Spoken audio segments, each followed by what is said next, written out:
Hola, buenas tardes. Soy la doctora Andrea Fiavane. Soy past president de la Sociedad Médica y estamos reunidos en nuestro tutorial del mes de agosto. Pasa la siguiente, por favor, Bastián.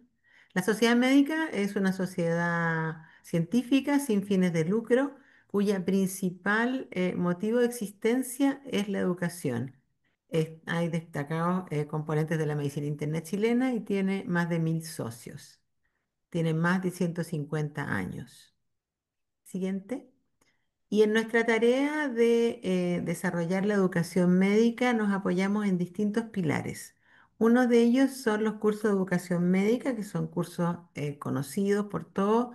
Tenemos básicamente tres grupos de cursos: los cursos de patología ambulatoria, los cursos de profundización modular de los distintos subespecialidades de la medicina interna y el curso de medicina interna hospitalaria, que es el relativamente más nuevo. Son cursos hechos por excelentes docentes, bien evaluados, así que los invitamos a participar en ellos. Nuestra siguiente pilar es nuestra revista médica, que también cumplió más de 150 años, nuestro órgano de difusión, hoy día absolutamente digital, dirigida por un grupo de editores de lujo. Los invitamos a participar en ella, a leerla, a publicar, porque hemos mejorado mucho los procesos de publicación. Además tenemos nuestro congreso, que es nuestra fiesta anual de medicina interna. Todos los años nos juntamos, escuchamos ponencia, discutimos paper, aprendemos mucho, tenemos actividades diversas que hemos ido agregando al paso de los tiempos, las olimpiadas de estudiantes, etcétera. Estamos cerca de nuestro congreso, guarden la fecha, del 10 a 12 de septiembre en Santiago, en el Hotel W. No se lo pierdan. Además, hace algunos años, vamos con el avance de la tecnología, desarrollamos nuestros podcasts. El grupo de San Borja Riarán genialmente trabaja en estos podcasts que son súper interesantes, los invitamos a escucharlos, están en nuestras páginas disponibles. Además, tenemos desde este año una gran idea de mucho tiempo ya de la sociedad médica, que quiere hacer grupos de trabajo. Están iniciándose. Tenemos un grupo de trabajo de la mujer, de medicina de la mujer, otro de medicina hospitalaria y otro de educación médica. Hay información disponible en la página web para que ustedes puedan también ser parte de estos grupos o proponernos otros grupos. ¿Y qué nos convoca hoy día? Nuestros tutoriales. Desde el año 20, en la pandemia, tuvimos la idea de juntarnos a conversar como una reunión clínica, pero telemática, porque era lo que se podía hacer. Y esto nos ha ayudado a acercarnos a regiones, a personas que no pueden asistir por razones X. Entonces, todos los meses nos juntamos con filiales o hospitales y discutimos casos de alto interés en la medicina interna. Hoy día tenemos un invitado especial porque tenemos intensivistas, que son temas que nosotros los internistas también tenemos que conocer. Tenemos el agrado de tener con nosotros al doctor Andrés Aquevedo, que es intensivista, magíster en epidemiología y es el jefe técnico de la UPC, de la UCI, perdón, del Hospital Sotero del Río. Por tanto, tiene muchísima experiencia en todo lo que nos va a hablar. Él nos va a hacer un caso clínico sobre insuficiencia respiratoria aguda. Como siempre, ustedes saben que él va presentando su tema, vamos haciendo preguntas que ustedes contestan por el Zoom. Al final de la presentación nos hacen las consultas por chat. Doctora Quevedo, la presentación es suya. Gracias, doctora. Muchas gracias por la invitación. Un placer estar, digamos, acá. Yo, dentro de mis conflictos de interés, soy internista de base, así que usted sabe que se puede llegar a la medicina intensiva de varias maneras. De hecho, ahora hay una manera directa, así que paso ahí el aviso por si alguien quiere eh, hacer ese camino.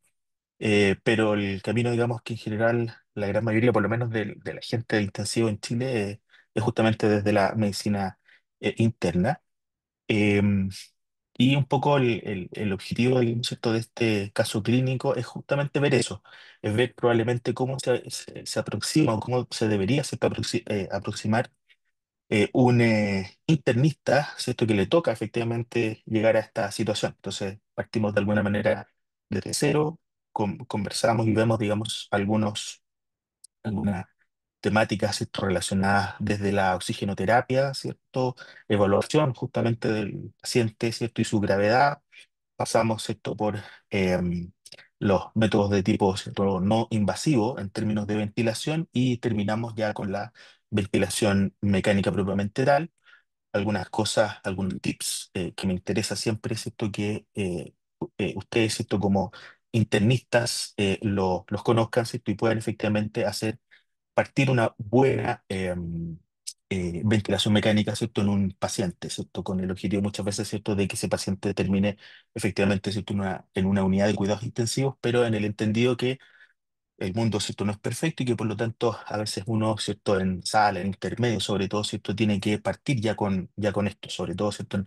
En algunos hospitales públicos, ¿m? En que se da, ¿cierto? Esta realidad.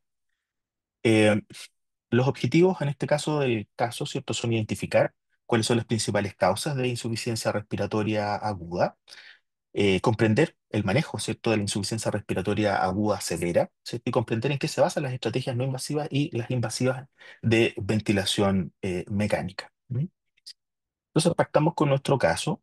Es un paciente de sexo masculino de 77 años de edad, eh, que pesa 80 kilos, una talla de 1,55 y que tenía ciertos antecedentes de un EPOC tabaqui, un GOL-A, además de hipertensión arterial y obesidad. ¿M? De antecedentes quirúrgicos, la verdad es que no tenía nada cierto relevante. Los medicamentos cierto que ahí aparecen fundamentalmente en relación con las patologías cierto que él tenía, con respecto cierto a su EPOC eh, y con respecto, digamos, cierto a su hipertensión arterial. Este es un paciente que tenía un tabaquismo antiguo que ya estaba, ¿cierto? Suspendido hace algún tiempo atrás y importantemente era un paciente que desde el punto de vista social era absolutamente independiente para sus actividades de la vida diaria con una buena red de apoyo. ¿M? Él consulta en septiembre, en este caso, consulta el 2 de septiembre, y fundamentalmente en su análisis próxima inicia con odinofagia, con un cuadro de odinofagia, con cefalea, con una tos seca inicialmente, y con fiebre y disnea a las 72 horas de partido, ¿cierto? El cuadro. El día 5 el paciente consulta a servicio de urgencia ya, llega febril, con algunos requerimientos bajos todavía de oxígeno, con un trabajo respiratorio que está aumentado, o sea, con una frecuencia probablemente respiratoria aumentada, pero hasta ese momento todavía estaba bien tolerado. No tenía uso de musculatura accesoria, se veía, digamos, siento bien perfundido, estaba vigil y sí, a la auscultación tenía crépitos y roncus de manera bastante difusa. Y el resto del examen físico, la verdad es que era normal, ¿ya? La radiografía de ingreso es la que ustedes, ¿cierto? Pueden ver ahí, ¿cierto? Donde de alguna forma u otra, ¿cierto? Se aprecian, digamos, ¿cierto? Algunas leves, ¿cierto? Alteraciones. No se ve tan claramente, ¿cierto? Un patrón, ¿cierto? Neumónico evidente, claro, ¿cierto? Pero sí, efectivamente, ¿cierto? Una radiografía que a todas luces parece un poco sucia. Em, bueno, evidentemente que, dada la condición, la situación, ¿cierto? Se decide tomar algunos exámenes en este caso.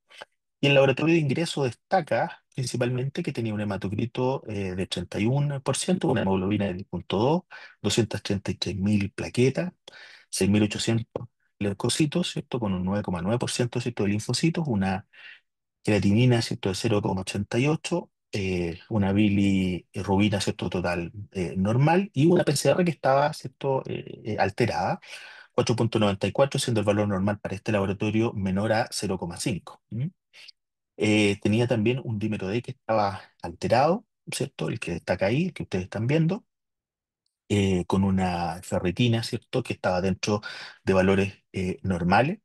Unos gases iniciales, ¿cierto? En que destacaba, ¿cierto? Un pH en 7,35 con un CO2 en 38, con una presión arterial de oxígeno en 79, con un bicarbonato en 20. Además, ¿cierto? Tenía, ¿cierto? Algunos ya exámenes, ¿cierto? Microbiológicos tomados. Tenía una PCR de COVID por hisopado, ¿cierto? Nasofaringeo que salió positiva. Y inicialmente, ¿cierto? Se tomaron antígenos urinarios, ¿cierto? De neumococo de Legionela, que después supimos, ¿cierto? Que estaban negativos, lo mismo que los hemocultivos, urocultivos, ¿cierto? Y el aspirado, ¿cierto? Traqueal, en este caso. Así que inicialmente se partió, ¿cierto? Con este paciente, se decidió inicialmente un poco, dado los requerimientos de oxígeno, ¿cierto? Que comenzó a presentar, que sé yo, etcétera, se decidió hospitalizarlo.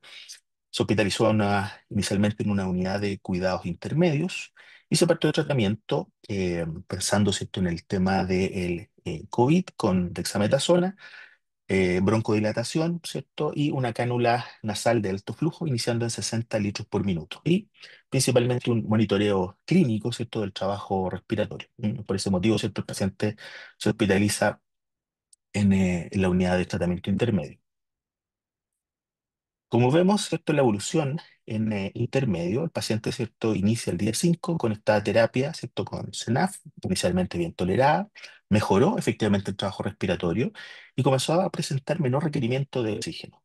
El día 9, fíjense, es interesante esta evolución porque, y ya lo vamos a discutir y lo vamos a comentar después, ¿cierto? 5, 6, o sea, 3 días, digamos, ¿cierto? Después, 3, 4 días después, ¿cierto? Se suspende, en este caso, la SENAF, mantiene oxigenación y el trabajo respiratorio.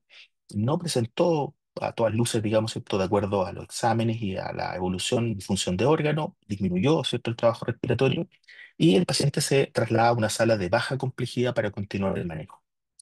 El día 11 de septiembre, tras 36 horas sin cierto CENAF, vuelve nuevamente a aumentar el trabajo respiratorio y los requerimientos de oxígeno, y la verdad es que ya la CENAF está siendo, digamos, esto bastante más mal tolerada, en este caso por el paciente. Aumentaron, ¿cierto? Los parámetros inflamatorios y el paciente vuelve nuevamente, frente a esta situación, ¿cierto? A retrasladarse a la unidad de intermedio para comenzar a realizar el tema de la CENAF y se escala, ¿cierto? En terapia antibiótica de manera empírica y se realiza, ¿cierto? Un pancultivo. Este es el escáner que se le toma al paciente,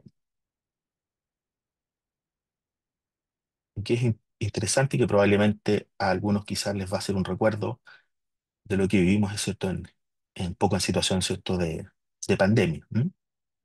Este patrón, ¿cierto?, de vidrio esmerilado principalmente, que era lo más característico y que principalmente llamaba la atención, ¿cierto?, por el alto compromiso funcional que presentaban estos pacientes. ¿Mm? Ahí lo voy a repetir para que ustedes, ¿cierto?, puedan apreciar la situación en la que estaba el paciente en esos momentos.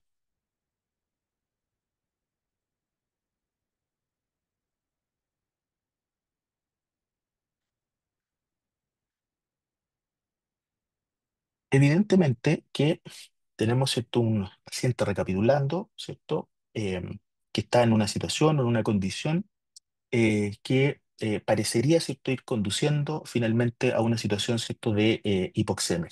No tenemos, ¿cierto?, a estas alturas del partido, yo les voy a mostrar después, más adelante, la progresión de los gases, ¿cierto?, arteriales que tiene el paciente, pero claramente que da cuenta, ¿cierto?, un paciente que inicialmente ingresa en una condición, ¿cierto?, grave, que tiende, ¿cierto?, a mejorar, y que en este mejorar, ¿cierto?, el paciente vuelve nuevamente a agravarse, a complicarse, ¿cierto?, y parecería ser, ¿cierto?, que su mayor complicación tiene que ver o está en relación con un tema, digamos, ¿cierto?, respiratorio, ¿cierto?, efectivamente, y parecería, ¿cierto?, ir eh, por el lado, ¿cierto?, de una hipoxemia importante. Eh, con los elementos que tenemos, me gustaría, ¿cierto? Tanto los elementos clínicos, ¿cierto? Como de laboratorio, me gustaría que ustedes pudieran, ¿cierto?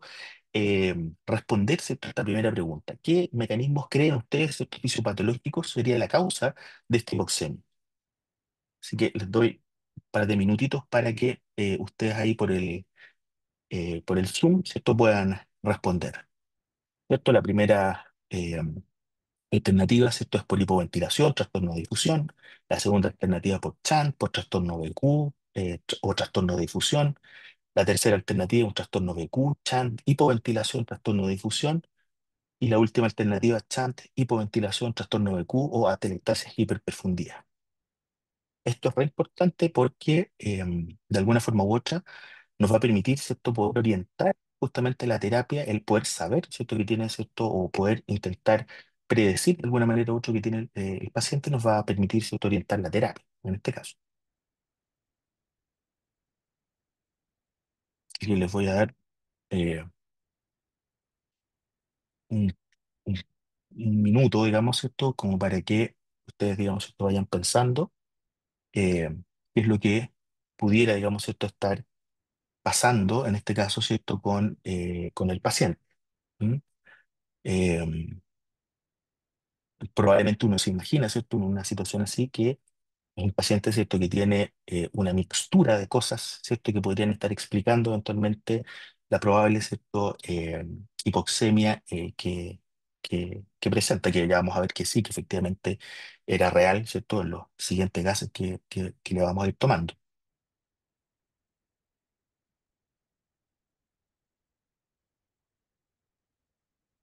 Yo creo que estamos como para ir viendo, ¿cierto?, una aproximación, a ver qué respondieron.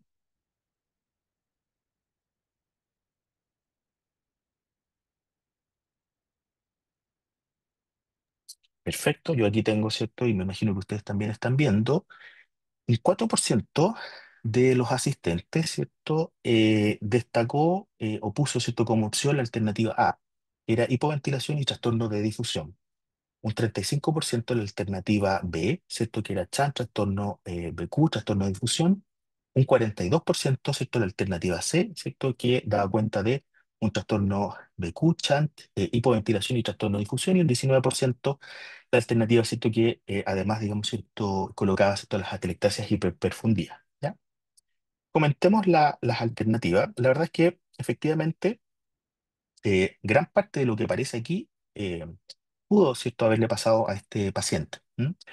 Tenemos, ¿cierto?, que dentro de las causas efectivamente de hipoxia, las clásicas, digamos, ¿cierto?, que se mencionan en general en los libros, ¿cierto?, de fisiopatología, etcétera, la verdad es que hay cuatro o cinco, digamos, ¿cierto?, causas, y la verdad es que este paciente en particular, si uno lo piensa, podría haber tenido perfectamente, ¿cierto?, todas esas causas, ¿ya? Claramente, ¿cierto?, un fenómeno, por ejemplo, de hipoventilación, ¿cierto?, alveolar, donde destaca principalmente, ¿cierto?, un aumento en este caso de la presión arterial de CO2, ¿cierto? Recordemos que eh, la fórmula, en este caso, ¿cierto?, la presión arterial de CO2, ¿cierto?, es finalmente la división entre lo que es la producción de CO2, que probablemente, ¿cierto?, pudiera estar aumentada, ¿cierto?, en este paciente partido por, en este caso, ¿cierto?, la ventilación alveolar, que uno asumiría, digamos, ¿cierto?, que podría estar disminuida multiplicado, ¿cierto?, por una constante. Entonces, por lo tanto, la hipoventilación, ¿cierto?, en un paciente como este puede, digamos, ¿cierto?, ser una alternativa para explicar justamente la hipoxemia. Acá lo que ocurre principalmente, ¿cierto?, es que la ventilación minuto no es, ¿cierto?, suficiente para eliminar el CO2, digamos, ¿cierto?, que se está produciendo. Y eso puede tener múltiples causas, ¿cierto? Causas, digamos, ¿cierto?, típicas, por ejemplo, depresión, ¿cierto?, del centro respiratorio, producido, ¿cierto?, por fármacos, que probablemente no sea, ¿cierto?, la causa, pero sí, o situaciones como debilidad muscular, ¿cierto?, en ciertas situaciones particulares, como algunas enfermedades como Guillain-Barré, que eso, etcétera. Pero en este caso, probablemente, ¿cierto?, ya todo el tiempo que ha pasado, probablemente está haciendo que efectivamente este paciente comience a hipoventilar, principalmente por cansancio, ¿cierto? Un paciente que eh, podría perfectamente, ¿cierto?, comenzar, ¿cierto?, a ya estar cansado, ¿cierto?, con una musculatura respiratoria, ¿cierto?, que probablemente hizo un tremendo esfuerzo y que por lo tanto comienza, ¿cierto?, a claudicar en ese sentido. Y evidentemente una de las cosas, ¿cierto?, que le va a ir pasando es hipoventilar. Otra, ¿cierto?, de las alternativas importantes, ¿cierto?, son la limitación de la difusión, ¿cierto? Ustedes saben, ¿cierto?, que la difusión en este caso es el paso, ¿cierto?, de oxígeno a través de la membrana alveolocapilar, múltiples causas, ¿cierto?, que pueden provocar que esto, ¿cierto?, de alguna manera u otra, ¿cierto?, esta difusión se retrase, y dentro de ellas, y que podría, ¿cierto?, explicarse en este paciente, por ejemplo, ¿cierto?, son, y que a veces lo vemos, digamos, ¿cierto?, son situaciones en las cuales, por ejemplo, tenemos reanimaciones que son demasiado profusas. ¿M? Donde efectivamente aumenta, en este caso, ¿cierto?, el agua a nivel del intersticio, ¿cierto? De la membrana, ¿cierto? Con relación, ¿cierto? Con el intersticio, ¿cierto? Pulmonar y por lo tanto, entonces tenemos, ¿cierto? También algunas situaciones, ¿cierto? De limitación de la difusión, ¿ya? Es interesante este punto. Generalmente cuando los pacientes están en reposo es raro, digamos, ¿cierto? Poder verlo, no se evidencia tan claramente, pero sí, por ejemplo, cuando sometemos al paciente a alguna condición de estrés o de ejercicio. Y en este caso, ¿cierto? Este paciente, ¿cierto? Qué sé yo, producto, digamos, ¿cierto? De al aumento del metabolismo, efectivamente puede tender, ¿cierto? A evidenciar este trastorno. Em, Otra cierta situación importante que podemos ver como cierto, en este tipo de pacientes son las situaciones de cortocircuito, ¿cierto? O chant. Ustedes saben, ¿cierto? Esto de la relación entre la ventilación, ¿cierto? Y la perfusión, cuando los pacientes, por ejemplo, eh, presentan ciertas zonas pulmonares en las cuales, ¿cierto? La ventilación, por ejemplo, es escasa, ¿cierto? Y que continúan, digamos, ¿cierto? O mantienen perfusión. ¿Cierto? Tenemos este tipo de situaciones. ¿Dónde los vemos? Por ejemplo, ¿cierto? En este tipo de pacientes en situaciones de distrés. Lo podemos ver en otras situaciones, evidentemente, pero orientándonos al paciente en particular, tenemos eso. Es interesante acá que en general este tipo, digamos, ¿cierto? Cuando se producen, ¿cierto? Los cortocircuitos, como los pesquisamos, porque no mejoran con la oxigenoterapia.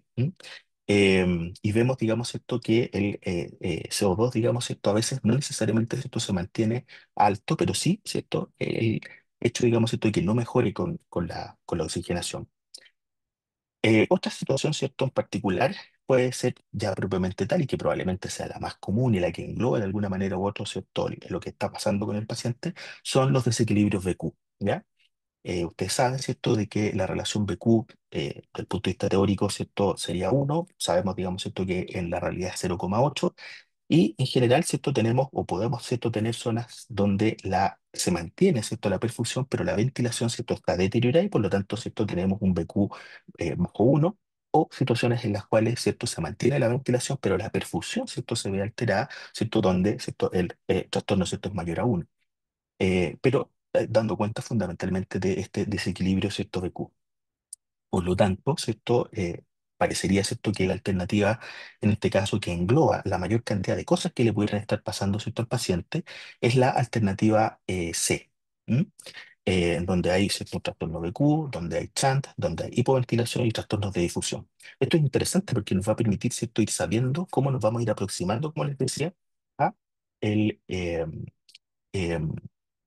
en este caso, digamos, ¿cierto? A la terapia. Ahora, una pregunta que es fundamental acá y que también nos va a ayudar, ¿cierto?, a saber cómo vamos a evaluar y cómo nos vamos, ¿cierto?, a aproximar a la terapia, es cómo evaluamos, ¿cierto?, el trabajo respiratorio.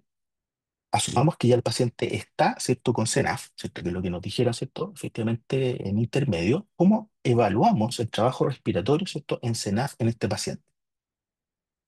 Veamos qué nos contestan. La alternativa A, esto a través del índice de ROX y un score HACOR, es que lo pasamos, por ejemplo, a ventilación no invasiva.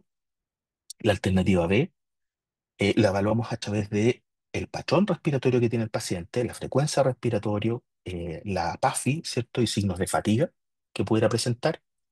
La alternativa C, lo evaluamos a través de la PAFI y del patrón, ¿cierto? Respiratorio. Y la alternativa D, acidosis, conciencia y el score de HACOR. ¿Qué les parece? Esto es súper importante y bien relevante porque, como yo les decía, la severidad que tenga, ¿cierto? La sobreexigencia, ¿cierto? Que eventualmente pudiera presentarse en el trabajo respiratorio, nos va a indicar el tipo, ¿cierto? De terapia a la cual finalmente vamos a someter, ¿cierto? A este paciente. Ya vimos, ¿cierto? Que solamente con oxigenoterapia el paciente no anduvo. Vimos, ¿cierto? Que nos subimos en este caso, ¿cierto? A una cánula nasal de alto flujo para poder, digamos, ¿cierto? Evaluar. Entonces, por lo tanto, la pregunta es, ¿cierto? Eh, ¿Cómo evaluamos eso? ¿Mm? Entonces, tienen esas cuatro alternativas. Aclaro que las alternativas, en general, no hay alternativas malas propiamente tal, sino que lo que buscamos es la alternativa más completa. ¿Mm?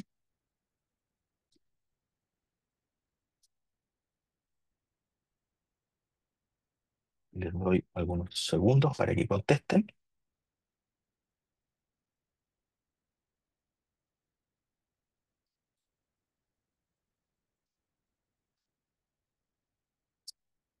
Veamos qué contestó el público. Interesante. Eh, ¿Cierto? ¿Cómo evaluamos el trabajo respiratorio en CENAF, ¿cierto? En este paciente hay un 22% que contesta, ¿cierto? Que a través del índice de ROC y el score de HACOR, si es que pasa, ¿cierto? A ventilación no invasiva. Hay un 70%, ¿cierto? Una mayoría importante que contesta, ¿cierto? Que lo hace a través del patrón respiratorio, la frecuencia respiratoria, la PAFI, de los signos de fatiga. ¿De Hay un 2%, ¿cierto? Solamente que contesta que efectivamente lo hace a través de la PAF y el patrón respiratorio, y un 7% a través de la acidosis conciencia, ¿cierto? Y el score de Hacker. Veamos, vamos a comentar ahora al respecto. Eh, la alternativa B, ¿cierto? Fue la alternativa, en este caso, ¿cierto? Más mencionada. ¿Mm? Es interesante porque efectivamente es una alternativa que da cuenta o intenta, ¿cierto? Dar cuenta de, eh, eh, de alguna manera u otra, todos los elementos que tenemos para poder evaluar efectivamente cierto trabajo respiratorio. Ustedes saben, ¿cierto? Sabemos, ¿cierto? Desde nuestra formación, ¿cierto? Como médicos y como, ¿cierto? Internistas, que evidentemente una de las cosas que tenemos, ¿cierto? Que preocuparnos, ver, mirar, digamos, ¿cierto? Evaluar, ponderar de alguna forma u otra, ¿cierto? Es el patrón, ¿cierto? Respiratorio que está teniendo, ¿cierto? El paciente junto con la frecuencia respiratoria, el uso, ¿cierto? De la musculatura accesoria, por ejemplo, ¿cierto? Sabemos, ¿cierto? Que en este tipo, ¿cierto? De pacientes tiende a producirse, ¿cierto? El esfuerzo que hacen desde el punto de vista inspiratorio, ¿cierto? E incluso también el esfuerzo que hacen desde el punto de vista expiratorio, ¿cierto? Utilizando, por ejemplo, ¿cierto? La prensa abdominal. Evidentemente, ¿cierto? Que una condición, ¿cierto? De taquipnea, evidentemente que nos va a dar cuenta, ¿cierto? Que el trabajo respiratorio, ¿cierto? Va a estar aumentado. El tiraje, el aleteo nasal, ¿cierto? El compromiso de conciencia que incluso, ¿cierto? Estos pacientes pueden, ¿cierto? Llegar a tener. Y ojo ahí porque muchas veces estos pacientes el compromiso de conciencia es sutil, es leve al comienzo, ¿ya? Y es evolutivo. Uno no va a esperar, ¿cierto? Que rápidamente el paciente se comprometa desde el punto de vista, ¿cierto? Cuantitativo, sino que es más bien cualitativo.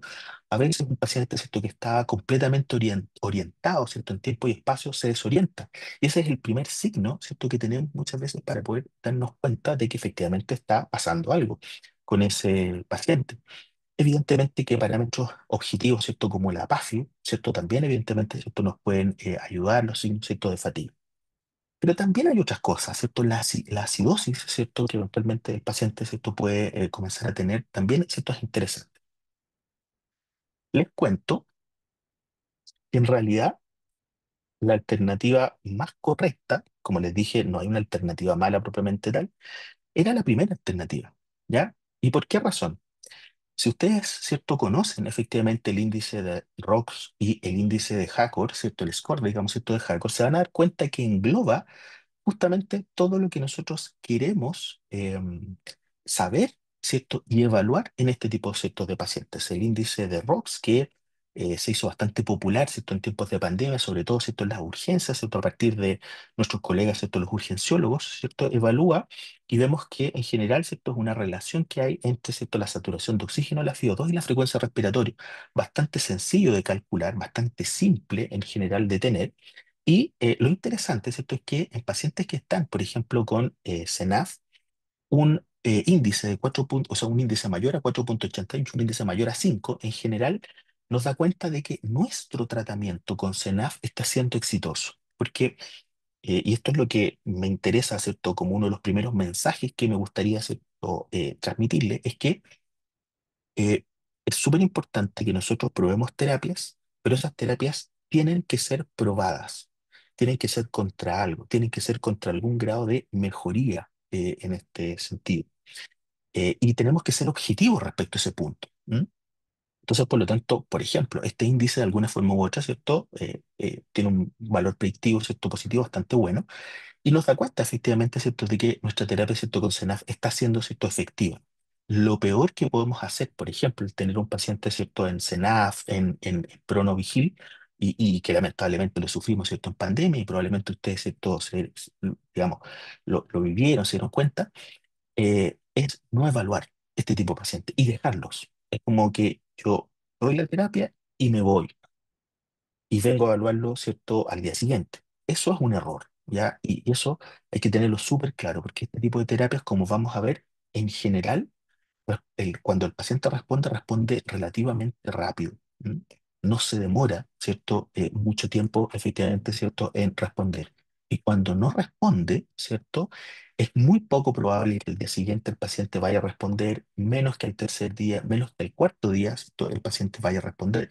Por lo tanto, eso obligatoriamente a uno como médico y como tratante de este tipo de pacientes eh, eh, hace que uno tenga que tomar medidas, ¿cierto?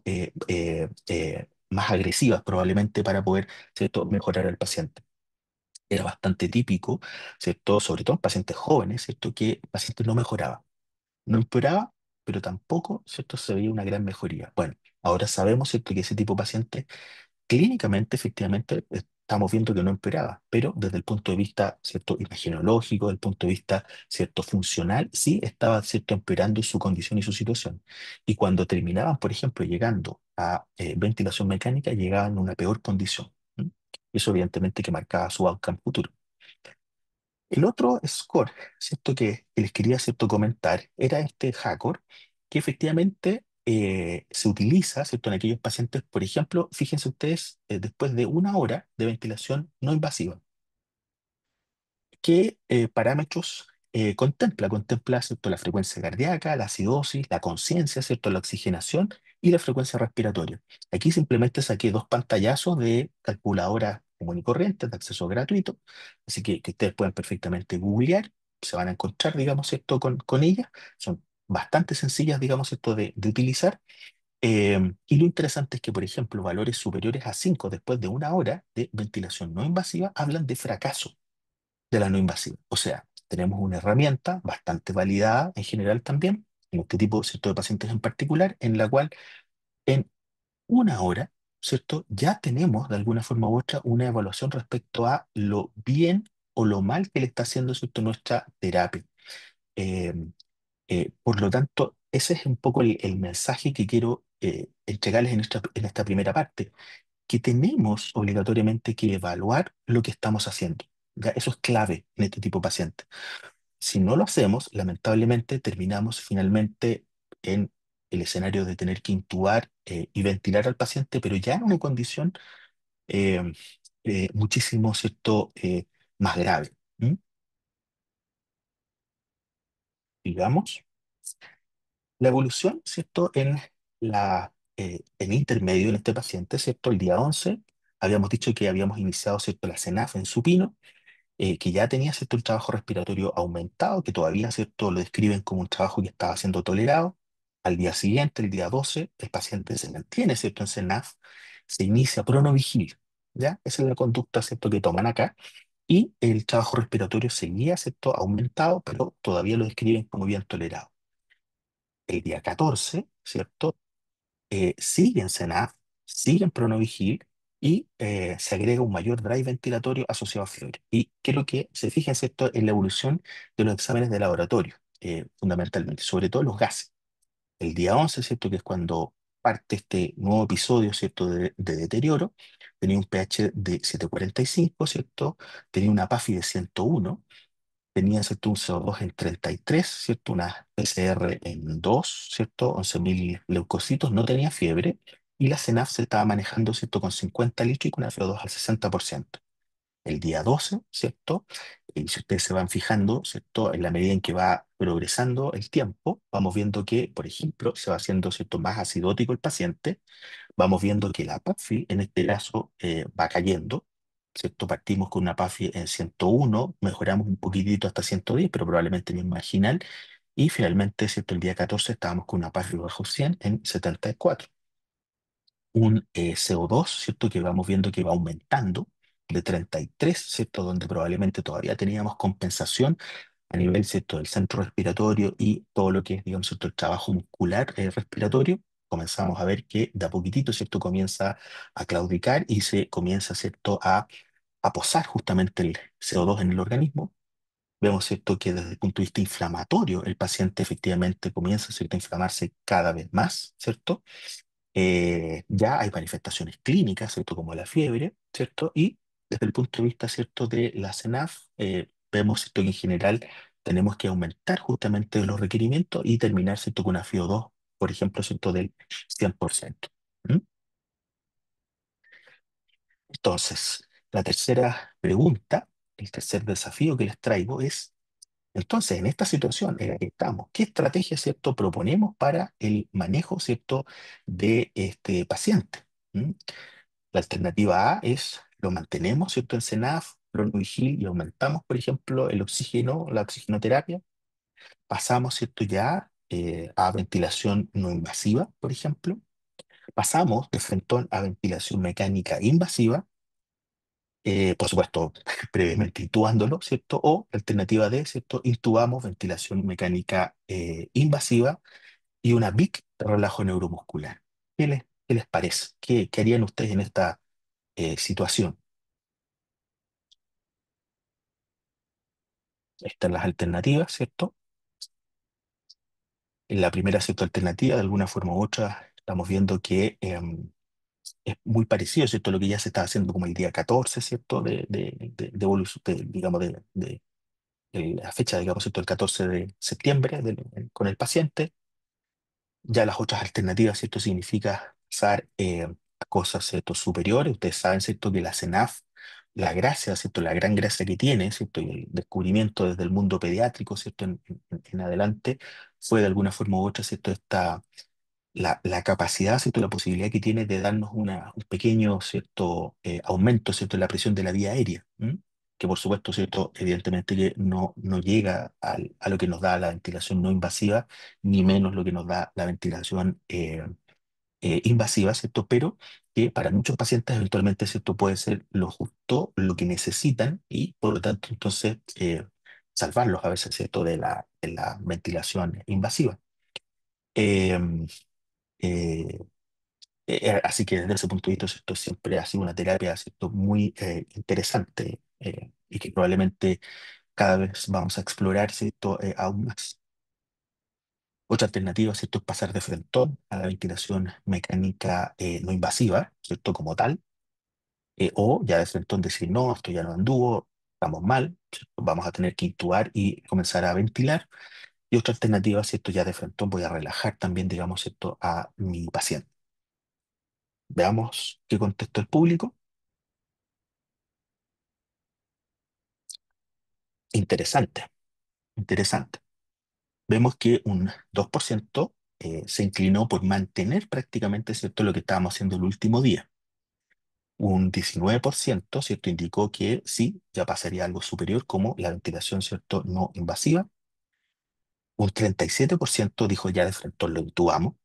Y un 42%, que fue, ¿cierto?, la mayoría, ¿cierto?, de la gente, se inclinó por hacer lo mismo, pero además, ¿cierto?, por relajar, ¿cierto?, en este caso, al paciente.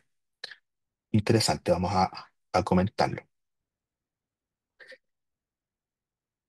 En general, evidentemente que mantener, ¿cierto?, al paciente en CENAF, ¿cierto?, con pronavigil y todo, no es una alternativa. O sea, ya vimos que fracasamos finalmente. O sea, los números de alguna manera u otra, ¿cierto?, nos están demostrando de que estamos fracasando y que efectivamente, a vista y paciencia de nuestros ojos, el paciente está empeorando su condición.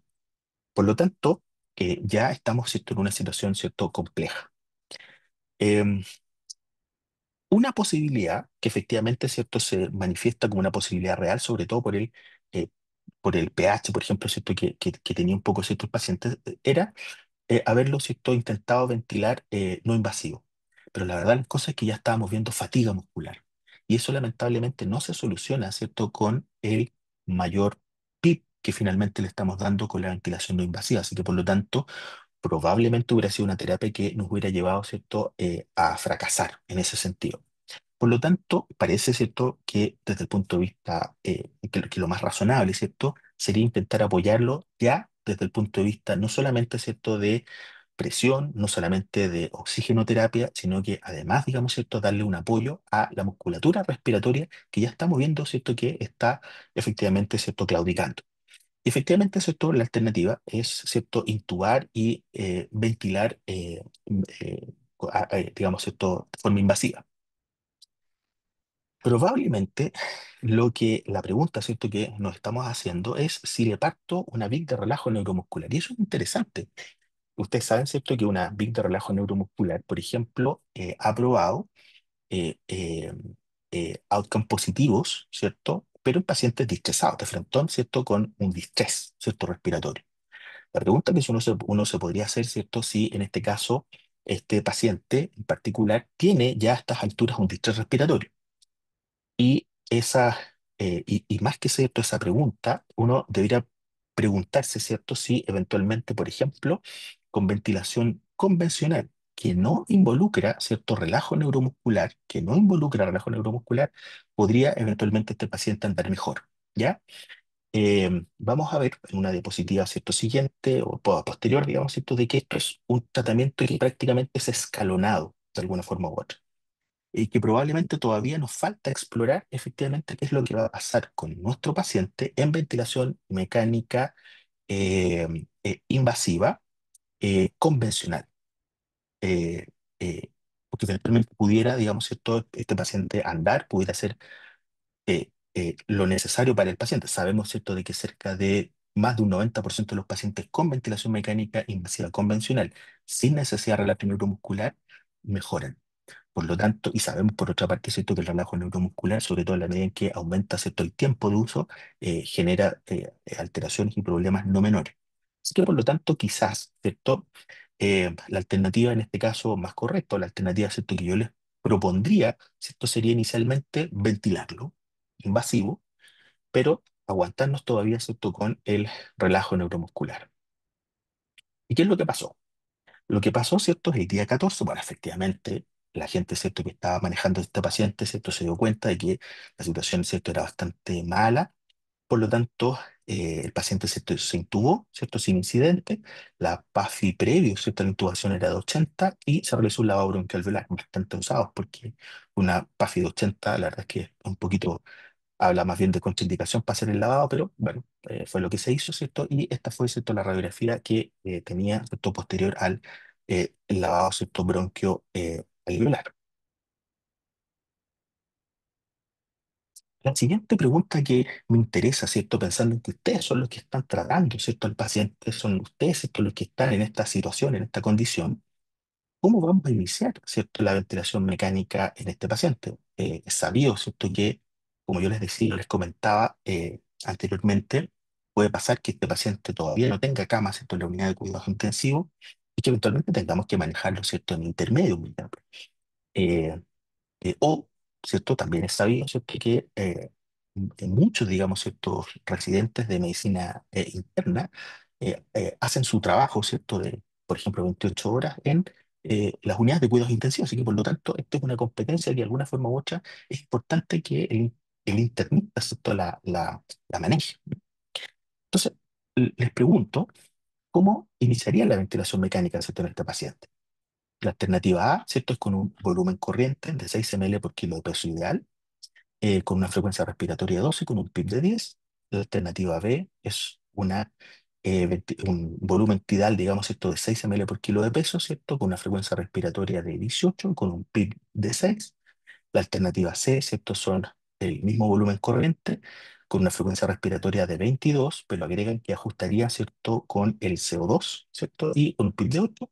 Y la alternativa D es un BT de 8, en este caso de peso ideal, con una frecuencia respiratoria de 22 que ajustarían por el CO2, ¿cierto?, con un PIB de 14. ¿Mm?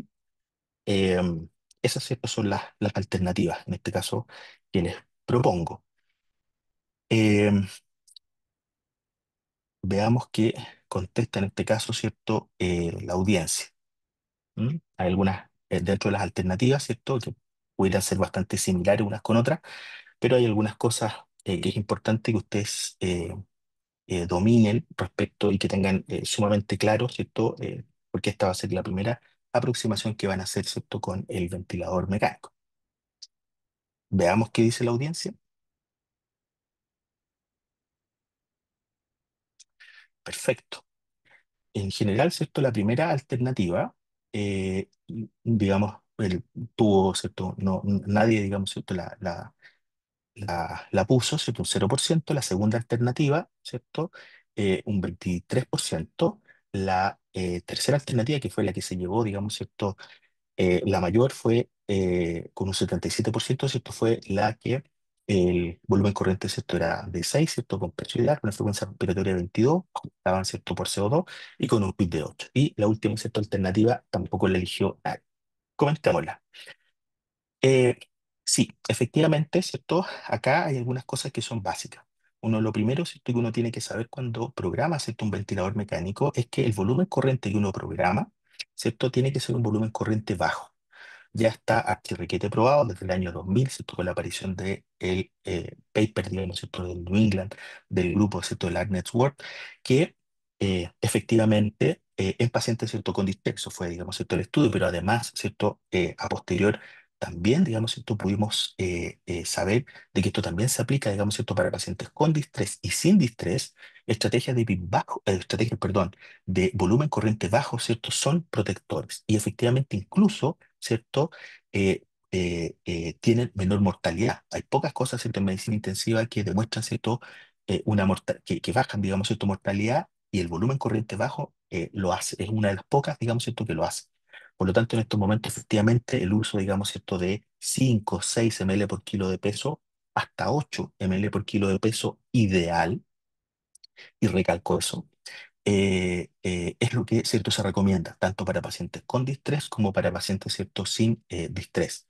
Para pacientes con distrés, más cercano a 5 o 6; para pacientes, ¿cierto? Sin distrés, ¿cierto? Más cercano a 8. La alternativa, ¿cierto? En este caso, ¿cierto? Efectivamente estoy de acuerdo con usted, ya por solo ese hecho, digamos, ¿cierto? Porque estamos pensando que probablemente un paciente que está un poco estresado, digamos, ¿cierto? No sería, ¿cierto? Lo más quizás adecuado. Y recalcaba, ¿cierto?, que era peso ideal. Y es importante que ustedes, ¿cierto?, lo entiendan y lo tengan, digamos, ¿cierto?, muy en mente, porque con, digamos, ¿cierto?, el aumento de peso, la persona no aumenta, en este caso, ¿cierto?, su volumen pulmonar, ¿ya? Ni, digamos, ¿cierto?, la caja torácica propiamente tal, sino que lo que se aumenta, ¿cierto?, lo que está por fuera de eso, en este caso, ¿cierto?, el tejido principalmente adiposo. ¿M?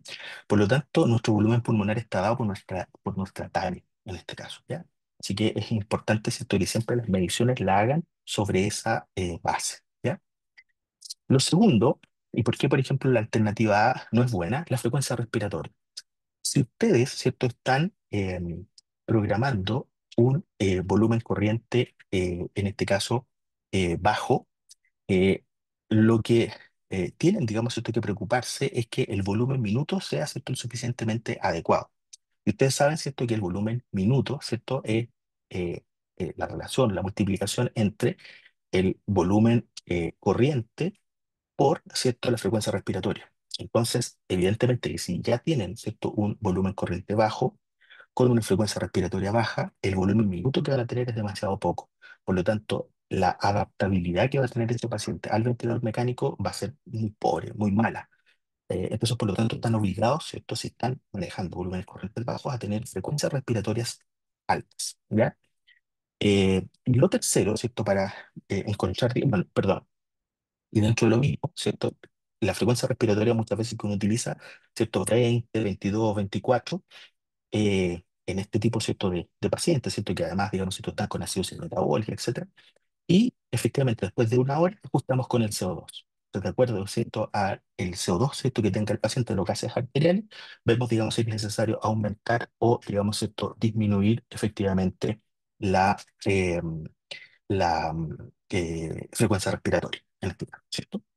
Y lo último es el PIB. Y me voy a quedar, digamos, ¿cierto? La gente en general descartó este PIB de 14. Me voy a quedar, digamos, ¿cierto?, con em, lo pregunto, digamos, esto lo vamos a ver en la siguiente, ¿cierto?, pregunta, pero me voy a quedar con que en general utilizamos un PIB más bien, digamos, ¿cierto?, bajo, que fue, ¿cierto?, un PIB de 8, así que efectivamente la alternativa que parecía, ¿cierto?, la mejor alternativa, ¿cierto?, parecía ser, como decían ustedes, ¿cierto?, la alternativa C. ¿De acuerdo? Lo que yo les decía, ¿qué estrategia de PIB, ¿cierto?, vamos a utilizar? ¿ya? Eh, la primera cierta alternativa, inicialmente un PIB bajo de 6 a 8, y si se mantiene, ¿cierto? Con hipoxemia, evaluar un potencial de reclutamiento, ¿cierto? Y mejor PIB según distensibilidad. La alternativa B es evaluar, ¿cierto? El potencial de reclutamiento y mejor PIB según distensibilidad. La alternativa C, nos quedamos de frentón con 6 a 8, ¿cierto? Y la alternativa D con 12 a 14 y vemos, ¿cierto? Según maniobras de reclutamiento. Veamos qué opinan ustedes.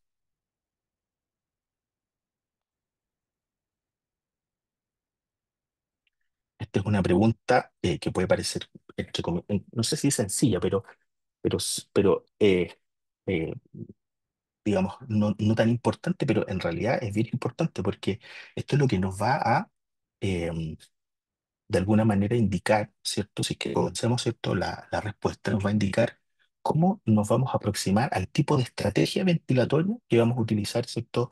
En el paciente. Entonces tiene esa importancia, ¿verdad? ¿Mm? Veamos qué opina el público, veamos sus respuestas.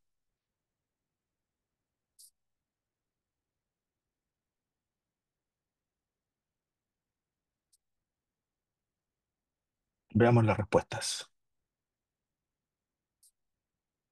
Perfecto.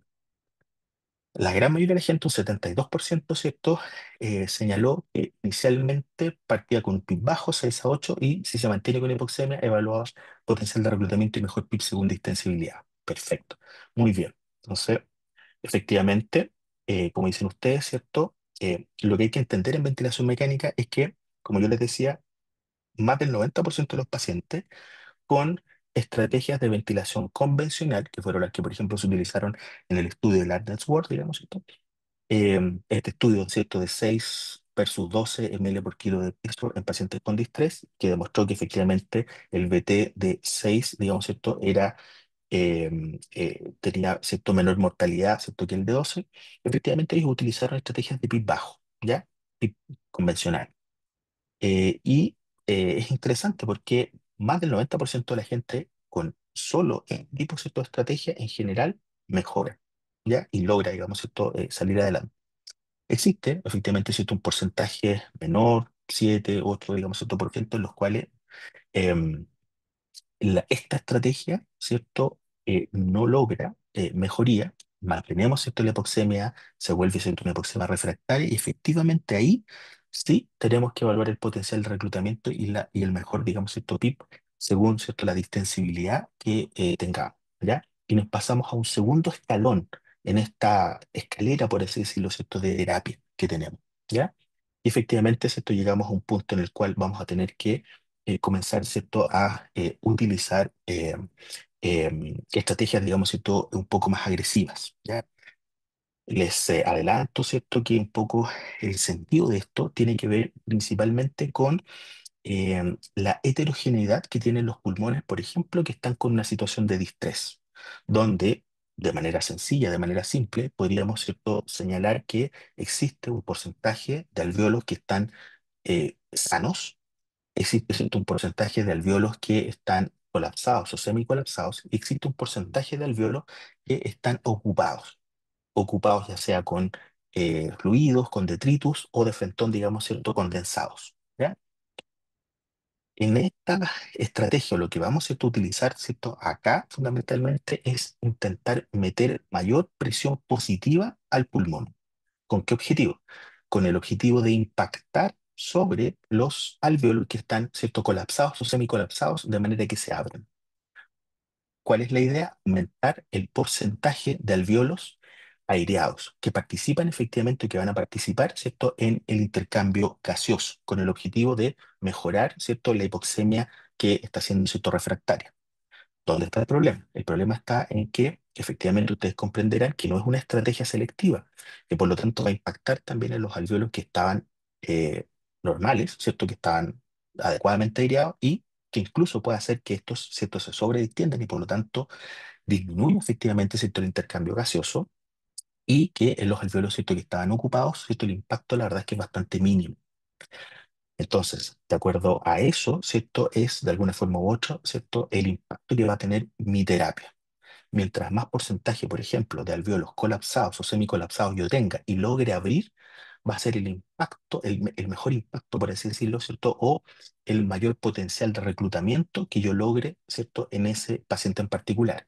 Si en el paciente predominan los alveolos, por ejemplo, que están ocupados, fundamentalmente, probablemente ese paciente tenga un potencial de reclutamiento bajo y el impacto de mi terapia, ¿cierto? Va a ser mucho menor. Digamos.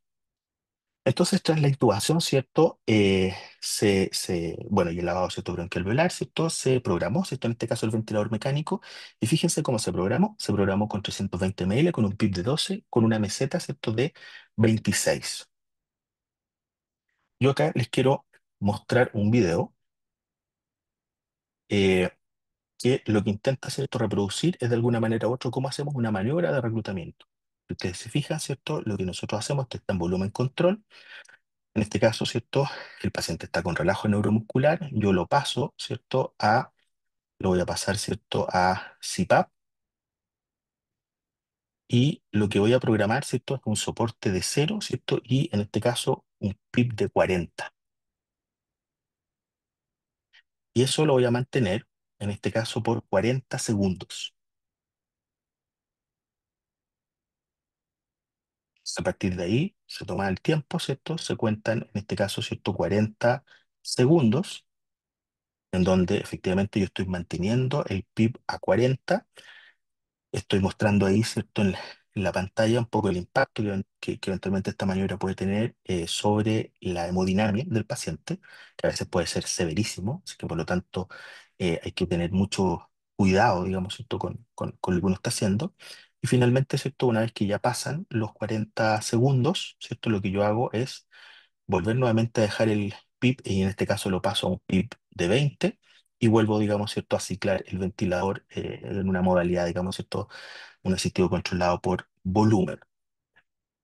En este ejemplo en particular que yo les traje, digamos, ¿cierto? Acá nosotros ya habíamos hecho la maniobra y ya sabíamos, por ejemplo, que el mejor PIB para el paciente era de 12.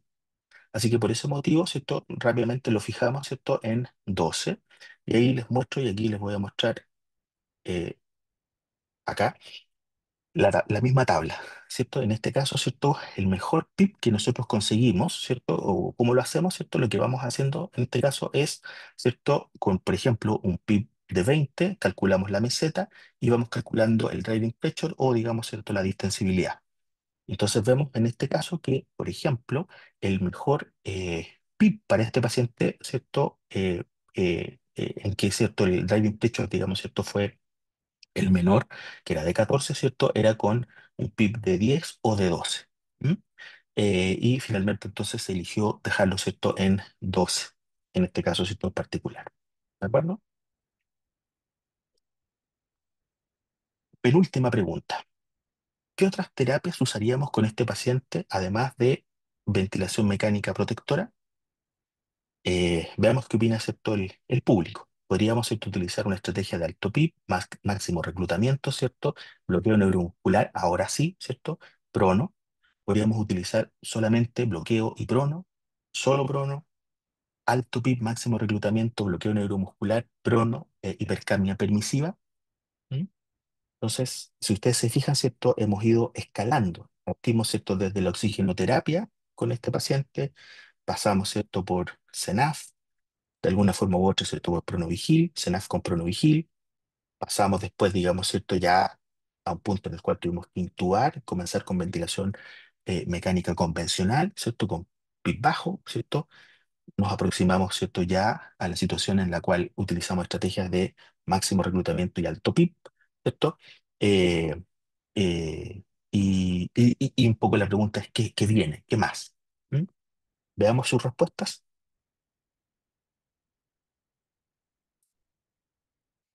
Perfecto.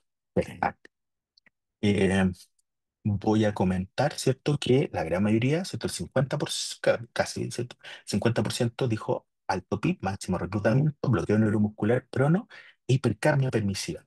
Esta pregunta tenía esta alternativa, perdón, ¿cierto? Tenía una pequeña trampita. En estricto rigor, y esto simplemente para que ustedes, ¿cierto? Sepan, ¿cierto? Yo no busco, ¿cierto? La hipercapnia permisiva, ¿ya? yo busco el alto PIB, yo busco, ¿cierto?, el máximo reclutamiento, yo busco el bloqueo, busco el PRON. Pero en estricto rigor, la hipercapnia permisiva es el resultado de lo que yo hice anteriormente. Y es el resultado principalmente de manejar este tipo de pacientes con volúmenes corrientes bajos, ¿ya? Eh, por lo tanto, como tal, no es una estrategia, sino que es el resultado, ¿cierto?, de una estrategia anterior. ¿Por qué lo traigo a colación? Más que simplemente, ¿cierto?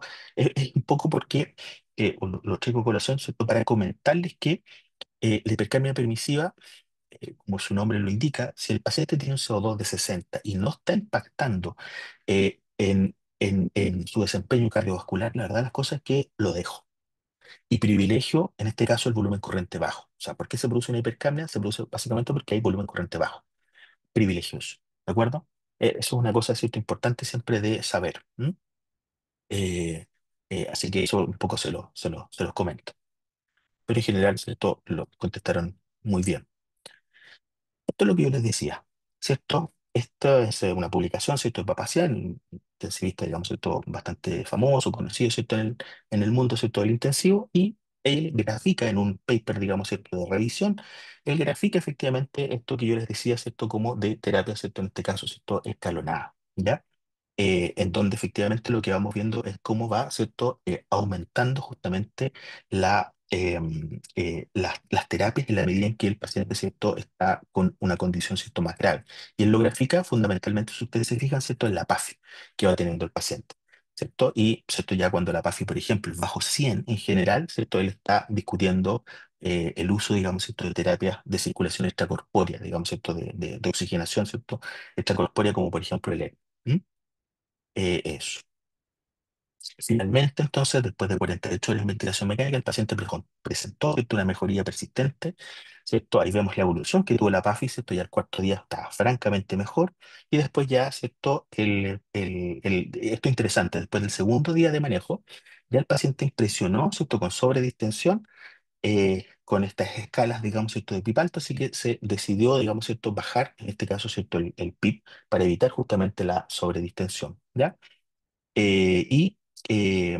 Finalmente, ¿cierto?, llegamos a un PIB, digamos, ¿cierto?, de 8, ¿cierto? Y manteniendo, ¿cierto?, la mejoría en la oxigenación, ¿ya? Así que dada la buena evolución, se inició la prueba de ventilación espontánea. Esta es la última pregunta. ¿Cómo extubamos al paciente ahora? Ya tenemos un paciente con ciertas características muy particulares, digamos, bien evidentes. Entonces, ¿cómo lo extubamos? Las alternativas, ¿cierto?, son con una prueba de ventilación, ¿cierto?, con CPAP, ¿cierto?, con 5 de PIP y con 5, ¿cierto?, de soporte. La alternativa, ¿cierto?, la segunda alternativa con una prueba de ventilación espontánea con CPAP con 5 y 0, es decir, solamente con soporte, ¿cierto? Y luego, ¿cierto?, VNI, ventilación no invasiva, con una prueba de ventilación en tubo T o con una prueba de ventilación, ¿cierto?, con CPAP 5 y 5, y si falla la extubación, le instalamos, ¿cierto?, el no invasivo. ¿Qué opinan?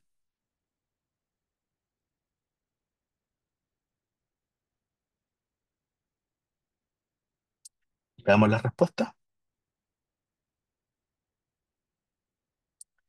Ya, el 50%, ¿cierto? La mayoría se inclinó efectivamente por la alternativa B, ¿cierto?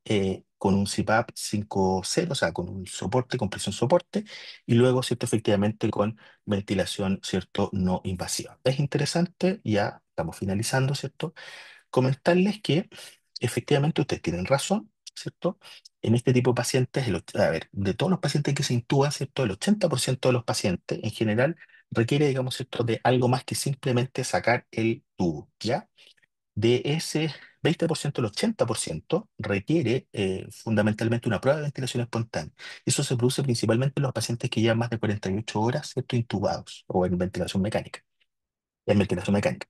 Eh, eh, Pruebas de ventilación espontánea, la verdad es que tenemos, ¿cierto?, varias alternativas, digamos, ¿cierto?, para hacer, desde alternativas, ¿cierto?, más, más duras, digamos, ¿cierto?, más exigentes, ¿cierto?, hasta, ¿cierto?, alternativas, ¿cierto?, menos exigentes, y eso un poco uno lo ve dependiendo, ¿cierto?, del tipo de paciente. Me parece, ¿cierto?, interesante que la alternativa, ¿cierto?, que se eligió efectivamente, ¿cierto?, fuera un soporte con 5 y 0, o sea, es decir, le generaron algún grado de exigencias, ¿cierto? En este caso el paciente. Y lo más interesante es que después, inmediatamente, ustedes programaron pasarse a BNI. Efectivamente, este es un paciente, sobre todo los pacientes con, con patología, ¿cierto? Cardiopulmonar, en general, siempre les cuesta mucho, ¿cierto? Cuando uno los desteta de la presión positiva.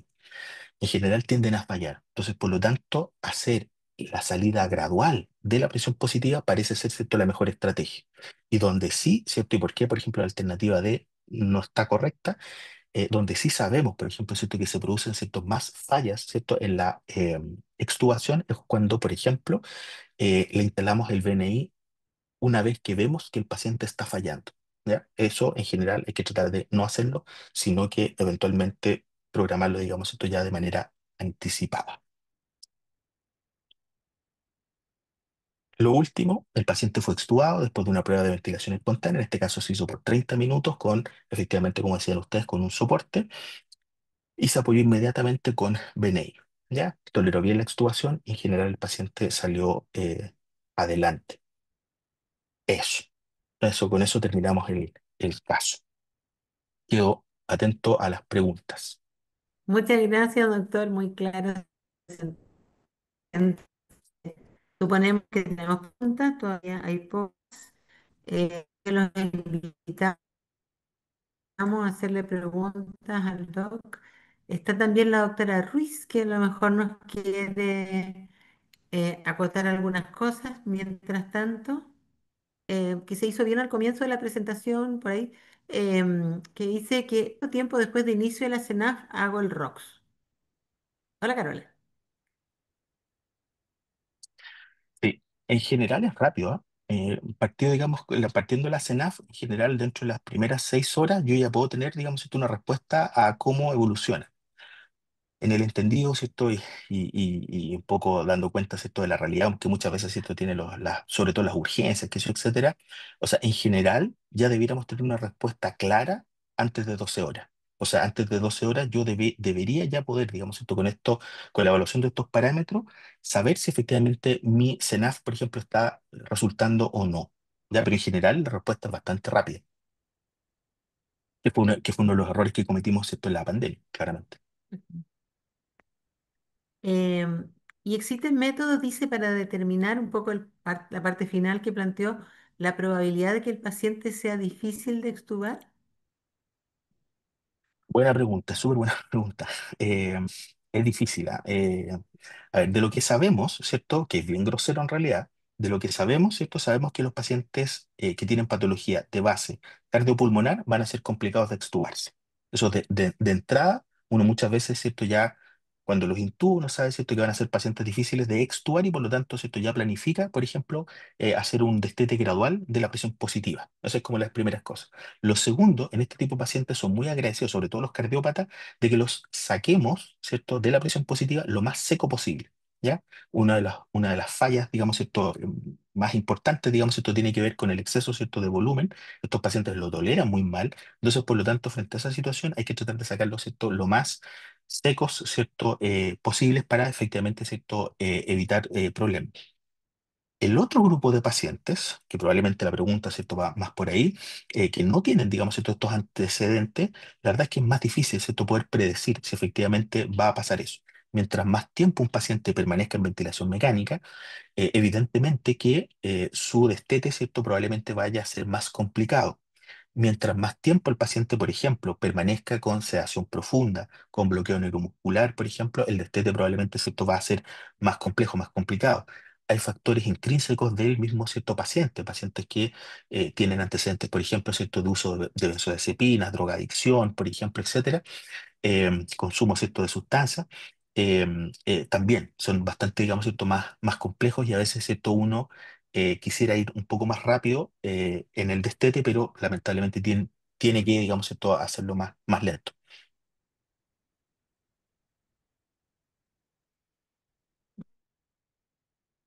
Ok. La doctora Ruiz, que es la presidenta de la Sochini, que nos acompaña hoy día, tiene su manito levantada, así que, Carolina, cuéntenos. Gusto de verla.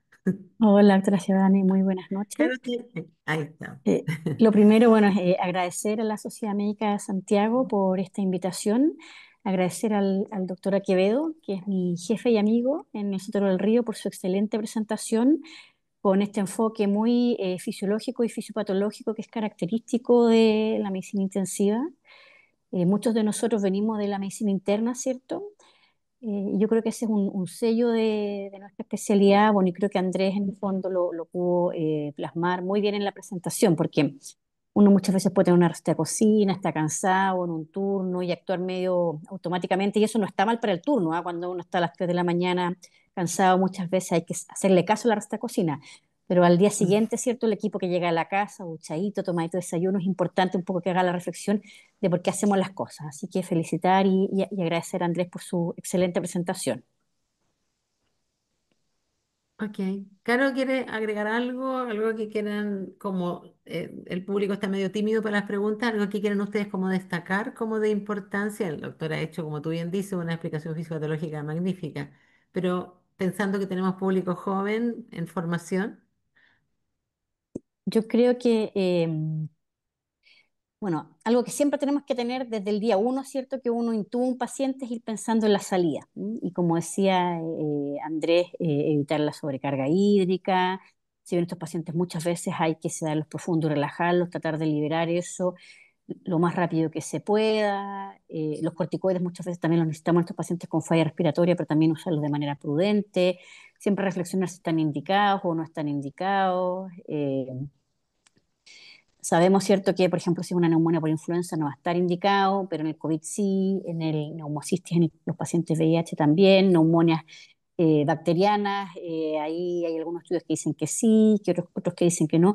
Yo creo que siempre ir pensando en eso y también plantearnos la posibilidad de una traqueostomía. Una traqueostomía, como todas las intervenciones invasivas, tiene cosas buenas, cosas malas. Andrés después me gustaría que se refiriera un poquito a eso porque él tiene mucha experiencia realizando traqueostomías. Nosotros tenemos una UCI muy grande, 42 camas, entonces tenemos, creo que haremos, no sé, una 4 traqueostomías a la semana, 5 traqueostomías a la semana, tenemos harta experiencia al respecto. Y si bien es algo que es invasivo, que muchas veces va a implicar que el paciente no se pueda ir a su casa, tenga que ir intermedio, se alargue la estadía hospitalaria, muchas veces es la forma de facilitar, entrenar la salida del ventilador mecánico, porque un paciente que está intubado le va a molestar el tubo, probablemente va a tener que tenerlo sedado. La traqueostomía más nos permite, ¿cierto?, entrenarlos un ratito en tubo T, después volverlo a conectar, cosas que es difícil hacer con el tubo. Pensar en eso, no se trata de que uno traqueotomice a todo el mundo y como todas las cosas, tienen sus pros y sus contras, pero cuando la ventilación se va alargando, es una alternativa que hay que considerar y que hay que revisar. No sé, Súper. Andrés, Doc, Sí, recoge sí, el sí, guante sí. ahí de la traqueostomía. claro. Sí, a mí me gusta hacer hartas traqueostomías, pero por una cuestión, digamos, ¿cómo se llama? Eh, Efectivamente ganamos harta experiencia, digamos, esto en pandemia y antes, digamos, en realidad ya veníamos con esa experiencia. Pero como dije en una clase anterior, en otra cosa, digamos, probablemente lo que uno va viendo con el tiempo y en la medida en que van saliendo más canas, es que mientras menos cosas uno haga, a veces, esto para este tipo de pacientes es mejor. Y probablemente la traqueostomía es una de ellas, en el sentido de que tiene indicaciones muy precisas y muy claras, ¿ya? El mundo se divide de alguna forma u otra en los eh, grupos, digamos, ¿cierto?, que piensan en las traqueostomías precoces versus, ¿cierto?, los que piensan en traqueostomías más tardías. El corte en general lo ponen, digamos, ¿cierto?, a los 7 días. El grupo, digamos, esto de traqueostomizadores precoces, por así decirlo, ¿cierto?, aboga principalmente en pacientes neurológicos, ¿ya? Efectivamente, yo creo que ahí sí tiene, digamos, esto plena cabida porque son pacientes que efectivamente van a tener una rehabilitación que es muy larga, donde efectivamente nos va a costar harto sacarlo del ventilador mecánico y en la medida en que podamos, ¿cierto?, movilizarlos más precozmente y que la traqueostomía nos permite, ¿cierto?, eso, claramente, ¿cierto?, se ve efectivamente un beneficio. Eh, la traqueostomía más tardía, ¿cierto? Principalmente, ¿cierto?, se da en el otro grupo, digamos, ¿cierto?, de pacientes, y ahí hay harta discusión, sobre todo ciertos pacientes que han estado o que van a estar, o que se piensa, ¿cierto?, que van a estar, digamos, ¿cierto?, largo tiempo en ventilación. Y probablemente en ese grupo, ¿cierto?, de pacientes sí se justifique efectivamente una traqueostomía. Eh, pero también, y eso siempre es importante, y es algo que muchas veces nosotros vemos, digamos, nuestros pacientes en particular, ¿cierto? Pacientes, nosotros trabajamos, digamos, ¿cierto? En el sistema público, digamos, ¿cierto? En un hospital del área suroriente, ¿cierto? De Santiago, eh, muchas veces, ¿cierto? Los cuidados que requiere, ¿cierto? Un paciente con traqueostomía, lo que significa muchas veces, ¿cierto? Para la familia, ¿cierto? Eso generalmente tiende a retrasar mucho porque la familia no es capaz, digamos, ¿cierto? De llevarse a ese paciente con la traqueostomía puesta, por ejemplo, retrasa mucho, ¿cierto? La salida del hospital de esos pacientes. Esos pacientes se trata, por ejemplo, que se vayan decanulados, pero eso a veces también alarga la estadía. Entonces, claro, es un beneficio para nosotros, para la UCI, digamos, ¿cierto? Para sacarlos, digamos, esto rápido del ventilador y sacarlos de la unidad, pero cuando uno lo ve en global y piensa, digamos, esto en todo lo que significa para ese paciente y para el hospital como tal, a veces no es tanta, digamos, esto la ganancia. Eh, yo diría que hay que irse un poco a lo básico y al punto original de esto. Tiene indicaciones muy precisas, muy claras, que son las que básicamente han dado mejor, que han, digamos, ¿cierto? Probado mejor outcome. Cuando uno intenta experimentar de alguna forma u otra o hacer, digamos, esto, estirar el elástico con esto, a veces se da cuenta de que comete errores. Ok. Sí, yo quería un poco, como un mensaje, digamos, esto final, pensando en lo que usted decía, hace doctora, digamos, en el público joven y todo, em, en esto, yo creo que el mensaje para mí clave de esta modesta, ¿cierto? Presentación es que em, tenemos que em, tenemos que saber que nuestra terapia tiene que ser medida. Yo Mm, siempre le digo a los becados lo mismo. Ustedes dan un antibiótico, ¿cierto? Y ustedes esperan, ¿cierto?, que ese antibiótico tenga efecto y tenga un efecto positivo. ¿Cómo lo evalúan? Lo evalúan porque baja la fiebre, porque baja la PCR, porque baja los leucocitos, etcétera, etcétera, etcétera. Porque el paciente, ¿cierto?, mejora, etcétera. Por lo tanto, toda terapia que en general estamos dando en términos ventilatorios tiene que tener una forma de probar de que efectivamente está siendo efectiva. ¿Ah? No puede ser, y eso fue un error y una de las cosas que yo aprendí, que me quedó grabado de la pandemia, no puede ser que dejemos la terapia y nos vayamos, digamos, ¿cierto? Nos vayamos. ¿Ya? Porque lamentablemente vi gente joven que no debió haber muerto, que efectivamente cuando llegó a la UCI ya era tarde, ¿ya? Y uno preguntaba qué es lo que había pasado, ¿cierto?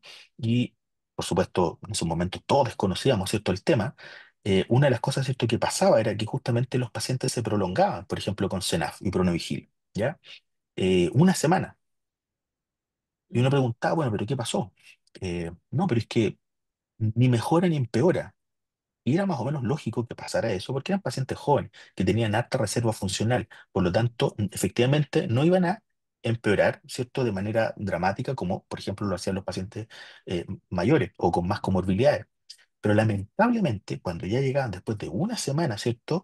Llegaban efectivamente con algo que ya sabemos que tiene nombre, que está descrito, así como sabemos, por ejemplo, ¿cierto?, que tenemos el daño inducido por la ventilación mecánica, sabemos que existe, ¿cierto?, el daño inducido por la propia ventilación, por la ventilación espontánea. Y eso tiene que ver efectivamente con que las presiones transpulmonares, ¿cierto?, que manejan, ¿cierto?, ese tipo, ¿cierto?, de pacientes son excesivamente altas. Y al final de cuentas, si bien no matan al comienzo, matan después. ¿Ya? Y eran lamentablemente los casos de pacientes que daba mucha pena, digamos, ¿cierto?, y mucha lata, que terminaban, ¿cierto?, falleciendo porque eran jóvenes, porque uno decía, la historia de este paciente no era para que efectivamente se tuviera fallecido. Y en parte es culpa, de alguna forma u otra, de nosotros, de nuestro desconocimiento, de cómo los manejamos. Entonces, lo que quiero recalcar acá es que siempre tenemos que tener, ¿cierto? Y buscar, de alguna forma u otra, ¿cierto?, la manera de poder saber si mi terapia está siendo o no efectiva, porque es en ese cierto punto, ese es el punto de inflexión de alguna forma u otra que probablemente haga que el outcome de ese paciente mejore o empeore. Si yo retraso, ¿cierto? Ahora, no es fácil, ¿ah? Esto tampoco es que a veces parece como, bueno, no, esto no es fácil, digamos, ¿cierto? También sabemos, ¿cierto?, que intubar pacientes de más también efectivamente, ¿cierto?, conlleva una morbimortalidad que no es menor. Pero el mensaje un poco que quiero transmitir es que tengamos algunos elementos objetivos objetivos, ¿cierto? Que nos permitan efectivamente tomar, digamos, ¿cierto? Decisiones. Y eso para todo, para la CENAF, para, digamos, ¿cierto? El ventilador no invasivo, para el ventilador invasivo. No lo mencioné, digamos, ¿cierto? Acá, no, digamos, ¿cierto? El tiempo, pero tenemos que estar midiendo, ¿cierto? Y preocupándonos, ¿cierto? De que nuestra ventilación sea lo más protectora posible. Una de las cosas que es interesante, una dicotomía, ¿cierto? Que se produce en ventilación mecánica es que el ventilador mecánico como tal no salva a nadie. Nadie se salva por estar en ventilación mecánica. La gente se salva, ¿cierto? Porque recibe antibióticos, corticoides, qué sé yo, diuréticos, pero sí ganamos tiempo. O sea, lo que nos permite el ventilador mecánico es ganar tiempo. Pero, y la dicotomía está en que si bien no salvamos a nadie con el ventilador mecánico, sí podemos dañar al paciente con una mala programación del ventilador mecánico. Entonces, y eso es culpa de nosotros, es culpa, digamos, ¿cierto? De no saber. Entonces, por lo tanto, siempre tenemos que tener efectivamente estos mecanismos de control para saber qué efectivamente es lo que estamos haciendo. Y eso no pueden venir una semana después. Entonces, esos tienen que ser, digamos, ¿cierto? Diarios, por lo menos diarios. Súper. Doc, yo Eso. creo que estamos un poco avanzados en la hora y hemos aprovechado mucho usted. Así que yo creo que ha cerrado de una manera espectacular. Porque, bueno, hay agradecimiento y felicitaciones en las preguntas, por supuesto, y todos estamos muy contentos, porque justamente eso, por la idea es que qué es lo que está haciendo y cómo lo está haciendo. Porque así que, de nuevo, muchísimo agradecimiento, doctora Quevedo, muy completa y muy formativa su presentación para que la gente no meta la pata, como dice usted, que probablemente, claro, en periodo de pandemia, por una cosa más que obvia, fue problema de todos nosotros. Em, y también mucho agradecimiento a la doctora, digamos, dado la oportunidad de aprender cosas diferentes que para los internistas también son muy importantes. Así que muchas gracias a todos, muy buenas noches. Acuerden que en septiembre no tenemos tutorial porque tenemos nuestro congreso. Muchas gracias, que estén súper bien. Muchas Chao, gracias. chao. Chao. Chao, chao, gracias.